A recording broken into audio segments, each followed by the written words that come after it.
దేవుడు మనుషులను యథార్థవంతులుగా నిర్మించి ఉన్నాడు, సత్యవంతులుగా నిర్మించి ఉన్నాడు. మనిషి అబద్ధమాడుతూ, మోసగిస్తూ, ఎగ్జాముల్లో కాపీలు కొడుతూ, ఫేక్ సర్టిఫికెట్లు పెట్టి ఉద్యోగాలు సంపాదించి మనిషి తాను గొప్పవాడు అనుకుంటే, తాను అబద్ధములతో జీవితాన్ని కట్టుకుంటే అది దేవుడి ఎదుట సత్యమైన జీవితం కాదు. అందుకే ప్రతి వానికి కూడా తీర్పు ఉన్నది. మనిషి దుఃఖంతోటి నింపబడి ఉన్నాడు. మనిషి దేవుడి నుంచి దూరం అయిపోయి అసమాధాన స్థితిలో ఉన్నాడని బైబిల్ చెప్పుచున్నది. ఈ మనిషి దేవుడికి దూరం అయిపోయి ఉన్నాడు. ప్రియ సోదరుడా, దేవుడు మానవుడి హృదయంలో లేడు.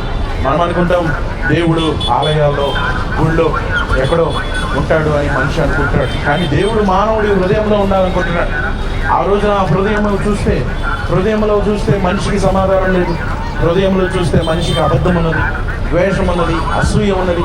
ఇవన్నీ తన హృదయంలో పెట్టుకొని దేవుడికి మనిషి దగ్గర అవ్వగలడా? ఆలోచించండి ప్రియ సహోదరుడా. దేవుడు మానవుడి హృదయంలో ఉండాలనుకుంటున్నాడు. భూమిని, ఆకాశం నిర్మించి దేవుడు మనిషి హృదయంలో చూసినప్పుడు ఆ హృదయంలో అసూయలు కనపడుతున్నవి, ఆ హృదయంలో ద్వేషములు కనపడుతున్నవి, ఆ హృదయంలో అసమాధానం ఉన్నవి. దేవుడు నీ హృదయంలో ప్రవేశించాలి అని అంటే నీవు నీ పాపాన్ని ఒప్పుకొని ప్రభువైన యేసుక్రీస్తు వారి ఎదుగు రండి. ప్రభువైన యేసుక్రీస్తు వారు పాపము నిమిత్తమై మరణించి మరణం నుంచి తిరిగి లేచి ఉన్నాడు. ఆయన యందు విశ్వాసం ఉంచేవాడు నశింపక నిత్య జీవమును పొందుతాడని బైబిల్ సెలవిస్తోంది.